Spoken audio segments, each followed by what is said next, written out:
والله يا فهيم لو جيت قلت لي عايزك تقول لي حاجه واحده بس اعملها عشان انجح، ما تقوليش حاجتين، لا قول لي حاجه واحده بس اعملها ولو عملتها هنجح في حياتي. هقول لك اعرف ازاي تدير وقتك. ما انا ممكن اقول لك اتعلم مهاره او اتعلم الاستثمار او نوع مصادر دخلك، بس انت لو مش عارف تدير وقتك صح مش هتعرف تعمل كل الكلام ده. لو انت شايف انك بتجتهد وبتعمل اللي عليك ومش قادر تنجح، اعرف ان انت فاشل في اداره وقتك. انا اسف الكلام يبان قاسي، بس كله لمصلحتك يا فهيم. الفيديو ده مهم مش بس عشانك، عشان انا كمان، لاني هحتاج ارجع له كتير قوي كل ما احس ان وقتي بيروح. خلينا ما نضيعش وقت اكتر من كده. اعمل فنجان القهوه ويلا.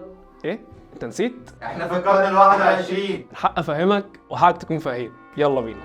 السلام عليكم ورحمه الله وبركاته. ازيكم يا فهيمه؟ عاملين ايه؟ يا رب تكونوا بخير. لو انت اول مره تشوفني فانا بحاول اساعدك انك تحسن من حياتك كل يوم وبصوره مستمره. فلو انت مهتم بالمحتوى اشترك في القناه وفعل زرار الجرس عشان يوصلك اشعار لما ننزل فيديو جديد. ولو انت من الفهيمه فسيب قلبك. احنا بنمتلك الوقت بتاعنا. هو انت ليه دايما ما عندكش وقت؟ يعني ليه دايما مفكر انك مش تقدر تتعلم حاجه جديده جنب دراستك او شغلك؟ وليه يومك بيعدي بشكل روتيني من غير ما تنجز فيه اي حاجه خالص؟ وبتيجي في اخر اليوم بتفضل مكتئب وزعلان وحاسس انك عايش حياه ملهاش اي معنى. عارف ليه يا فهيم انت بتقول انا ما عنديش وقت؟ عشان انت فاهم الموضوع غلط. انت مفكر ان في حد جبرك على الطريقه اللي بتعيش بيها يومك، لكن الحقيقه ان يومك ملكك ووقتك ملكك انت اللي عندك القدره انك تختار انت هتعمل ايه امتى وفين. وبعدين هسالك سؤال، مش غريبه شويه ان انت ما عندكش وقت كافي للمذاكره او انك تتعلم مهاره جديده او انك تشتغل اكتر من شغلانه؟ وايلون ماسك رئيس ل3 شركات تسلا وسبيس اكس واكس وقادر انه يدير الثلاثه مع بعض، وجيف بيزوس مؤسس شركه امازون وصاحب شركه بلو اورجن لاستكشاف الفضاء. الناس دي فاهمين بتدير اكتر من شركه وبتشتغل اكتر من شغلانه، ومع ذلك كل الشركات او كل الاعمال اللي بيعملوها بتنجح.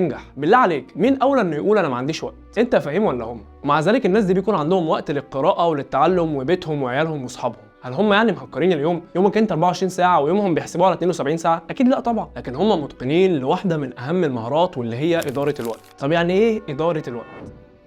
إدارة الوقت يا فهيم هو إنه يكون عندك القدرة على تخطيط يومك وتحديد أنت هتعمل إيه إمتى وفين. طب أنت لما تدير وقتك ده هيعود عليك بإيه؟ أولاً الضغط النفسي اللي بتبقى فيه لما بتحس إن في حاجات كتير متراكمة عليك ده هيقل جدا، فمش هتحس بقلق ولا توتر ناحية الأهداف أو الحاجات اللي أنت عايز تنجزها. تاني حاجة والمهمة قوي، هتلاقي وقت كبير قوي في اليوم بتاعك، والحاجة دي مهمة جدا جدا لأن دي تقريباً أكتر حاجة أنا استفدت منها لما بدأت أدير الوقت بتاعي. لأن أنا شخصياً شغال مهندس في شركة وبعمل فيديوهات وتعلمت برمجة الواجهات الأمامية، وحالياً بتعلم برمجة الواجهات الخلفية، وتعلمت الاستثمار وبقرأ كتب وبقعد مع اهلي واصحابي. شايف كل ده ومع ذلك بيجي عليا ايام بلاقي عندي وقت فاضي مش عارف اعمل فيه ايه. خد بالك بنزل وبقعد مع اصحابي وبنلعب بلاي ستيشن وبنخرج وبنعمل كل الحاجات اللي بتضيع الوقت دي، لكن عشان انا محدد انا هعمل ايه ولمده قد ايه ده بيخليني قادر انجز وبرضه بستمتع بحياتي. الحاجه الثالثه اللي هتفيدك جدا لما تدير وقتك هي انك عمرك ما هتتعرض للديدلاين في شغلك، ودي برضه حاجه مهمه جدا لان في ناس بتمشي من شغلها او بتفقد شغل مهم لمجرد انهم بيتاخروا على تسليم الشغل او دايما ما عندهمش وقت. ان شاء الله كده لما ربنا يكرمك وتفتح شركه حط من ضمن الشروط اللي هتكون عند الناس اللي هتشتغل معاك انهم يكونوا بيعرفوا يديروا وقتهم. طيب يا فهيم انا عايزك بقى تقول لي اعمل ايه بالظبط عشان اعرف ادير وقتي واستفاد منه اكبر استفاده. اكتب ورايا بقى الخطوات دي واستمتع يا معلم.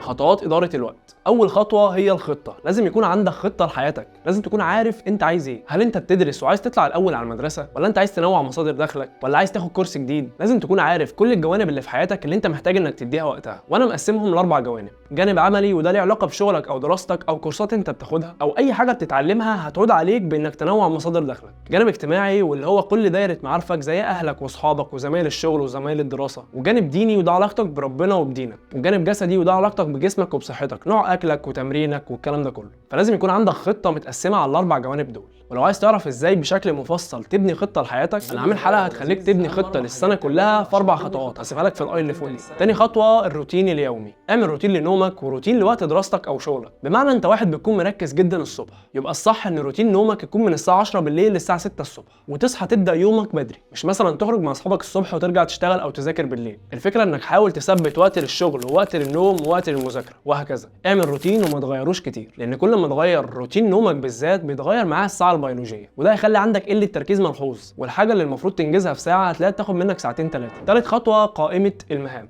اول ما تصحى الصبح قبل ما تعمل اي حاجه في يومك لازم تكون عارف انت هتعمل ايه النهارده. لازم تكون محدد قوي الحاجات اللي انت هتعملها. النهارده عندي صلاه وعندي كورس وعندي شغل وعندي مذاكره وعندي تمرين. كل الحاجات دي بتكتبها، بتكتب كل حاجه المفروض تعملها في اليوم بتاعك على ورق. بعد كده بتدخل على الخطوه اللي بعدها واللي هي تحديد الاولويات. شفت المهام اللي انت حطيتها على ورقه الصبح دي؟ تبدا تحط كل مهمه فيهم في صندوق من 4 صناديق، بترسم ال4 صناديق دول وبتكتب فوق على واحد عاجل والتاني غير عاجل، وبتكتب من على اليمين مهم واللي تحت غير مهم، وتبدا تحط كل مهمه من اللي انت كتبتهم في قائمه المهام في صندوق. والله مذاكره كورس الانجليزي مهمه بس مش عاجله لان الكورس لسه يوم الجمعه، فهتحطها في صندوق مهم غير عاجل. مذاكره الفيزياء مهمه وعاجله عشان عندي امتحان بكره، هتحطها في الصندوق بتاعها. النهارده عايز انزل اقابل احمد صاحبي ونقعد سوا، ده غير مهم وغير عاجل، هتحطه في الصندوق بتاعه. اوعى تقابل احمد صاحبك هتسقط صدقني. الخطوه دي حاول تعملها مع قائمه المهام اليوميه ومع الخطه الاسبوعيه. بعد ما تتفرج على حلقه ازاي تبني خطه، طبق نفس الخطوه على المهام الاسبوعيه بتاعتك. الخطوه دي هتخليك عارف ايه الحاجات اللي ينفع تتاجل وايه الحاجات اللي استحاله تعرف تاجلها. مستحيل بالطريقه دي تنسى حاجه من الحاجات اللي مطلوبه منك، ولازم تدي لكل جانب من الاربع جوانب اللي اتكلمنا عنهم حقه. الخطوه اللي بعد كده،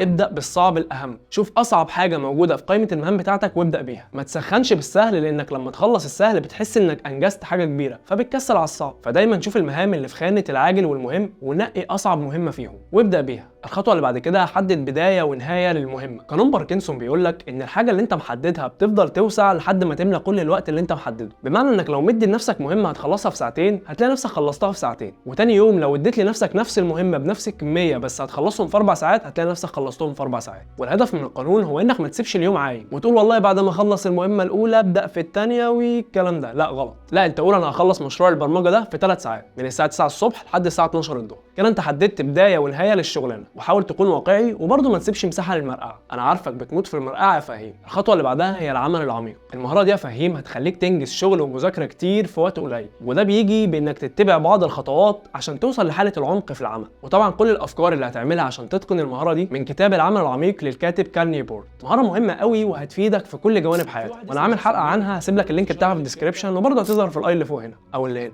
والحلقه اولها مهمه قوي واخرها قوي جدا، يعني كلها حلقه قويه جدا جدا، فشوفها كلها هتفيدك بجد. الخطوه اللي بعدها هي البومودورو. البومودورو هي طريقه للمذاكره او الشغل. لما قريت عنها لقيت ان الاغلب بيقول لك انك تشتغل او تذاكر 25 دقيقه وتريح 5 دقايق تعمل فيهم اي حاجه تانية، لكن انا ما بفضلش الطريقه دي خالص، لانك لما تتفرج على حلقه العمل العميق هتلاقي ان الكاتب كال نيوبورت ذكر ان في حاجه اسمها بقايا التركيز، وده معناه انك لما تعمل حاجه وتخلصها بتفضل في مخك لفتره من الوقت حتى بعد ما تبطل تعملها. يعني انت مثلا لو خدت راحه 5 دقايق مسكت فيهم الموبايل بتاعك وتابعت السوشيال ميديا، لما ترجع تاني للشغل او المذاكره هتلاقي تركيزك قل بشكل كبير، وهيبقى عندك رغبه كبيره انك تمسك التليفون تاني. فالطريقه اللي انا بفضلها شخصيا هي انك تذاكر او تشتغل 45 دقيقه وتريح 10 او 15 دقيقه، والراحه تكون مشروطه، بمعنى انك برضو ما تمسكش التليفون بتاعك ولا ترد على رسائل ولا تشوف التلفزيون. الراحه تكون عباره عن انك بتتمشى او بتبص من البلكونه او بتروح تشرب ميه، تتامل في اي حاجه. الفكره انك ما تشتتش نفسك بالحاجات اللي هتشتت تركيزك الا لما تخلص خالص، لان تركيزك فيها هيفضل موجود لما ترجع تاني تشتغل او تذاكر. ولما تخلص المهمه خالص امسك تليفونك بقى واتفرج على التلفزيون، اعمل اللي انت عايزه. الخطوه اللي بعد كده، اتعلم صيغه الرفض. اتعلم تقول لا. تقريبا كلنا سمعنا الفيديو لكريم اسماعيل اللي قال لك انت لا تكون مفيده. حاجتين ممكن يدمروا التركيز بتاعك، انك ما بتقولش لا. لو اتعلمت تقولها في الوقت الصح تبقى بني ادم تاني خالص. يعني لو ده ميعاد شغل او مذاكره وواحد صاحبك طالب منك حاجه انك تعملها في وقت شغلك، مش عيب انك تقول له لا. مش عيب انك تقول لا لاي حاجه هتخرجك من جدول اعمالك. وبسبب النقطه دي اللي هو لا يا عم عيب اقول له لا يا عم انا جدع مع اصحابي، هنا انت بتخلي وقتك واصحابك هم اللي يتحكموا في يومك مش انت اللي بتتحكم فيه. اتعلم تقول لا لاي مشتتات ولاي رسائل او اي حاجه هتخرجك من جدول اعمالك او الروتين بتاعك. انت اللي بتحدد هتنزل امتى او هتخرج امتى وهتوقف مذاكره امتى، ودي مش قله ذوق، بالعكس ده اتقان والتزام للمهام. معلش انت عايز تنجح فما فيش اي حاجه هتنفعك غير شغلك ومذاكرتك. الحد الوحيد اللي انت تقدر تسيب شغلك عشانه هو الحاجه، مش عشان بر الوالدين، لا، عشان لو ما سمعتش الكلام وقمت تنزل كيس الزباله هتلاقي صاروخ ارضي جو بيتحدف عليك. فعلى ايه؟ عوامل مساعده. في حاجتين يا فهيم مهمين قوي وهيساعدوك بشكل كبير قوي قوي، وانا شخصيا بستخدمهم. اول حاجه هي التفويض، ديليجيشن. لازم تتعلم فكره انك ما تعملش كل حاجه بنفسك. انا على سبيل المثال لما فكرت اكون صانع محتوى دورت على تيم شاطر يشتغل معايا واديت لهم بعض المهام اللي بتتم على الفيديو يشتغلوها بدالي. ده ساعدني بشكل كبير ان اوفر وقت لحاجات تانية اقدر اعملها. دفعت في المقابل فلوس لكن وفرت وقت، والوقت اغلى بكتير قوي من الفلوس صدقني، لان الفلوس لو راحت تقدر تجيبها بسهوله، اما الوقت اللي بيروح ما بيرجعش. فلازم يكون عندك نيه لفكره التفويض او الديليجيشن. تاني حاجه، استخدم ادوات تنظيم الوقت. استخدم كالندر او اي برنامج من البرامج اللي بتفكرك بالمهام بتاعتك زي جوجل كالندر مثلا، وحاول تستخدم برامج تنظيم المهام، ودي انا بفضلها عن الورقه والقلم، لان الورقه ممكن يخلص او يضيع منك او تتقطع، اما البرامج بتكون افضل في كل حاجه، خصوصا انها تكون معاك على اللاب وعلى الموبايل وفي كل وقت. والبرنامج اللي بستخدمه هو نوشن. تقريبا نوشن بريفير ليه في كل الحلقات بتاعتي عشان ده افضل برنامج مش بس للمهام وتنظيم الوقت، انا بستخدمه حرفيا في كل حاجه في حياتي، من اول كتابه السكريبت لصناعه الفيديوهات لتنظيم حياتي والمهام، كل حاجه. فدور على الحاجات اللي تساعدك وخلي يومك كله انتاجيه. لو وصلت معايا للنقطه دي فانا عايز اشكرك جدا جدا، واكتب لي كومنت قول لي انك كملت للاخر، هرد عليك. وما تنساش تشوف الحلقات اللي فاتت وتستنى الفيديو الجاي. اشوفك الحلقه الجايه، سلام.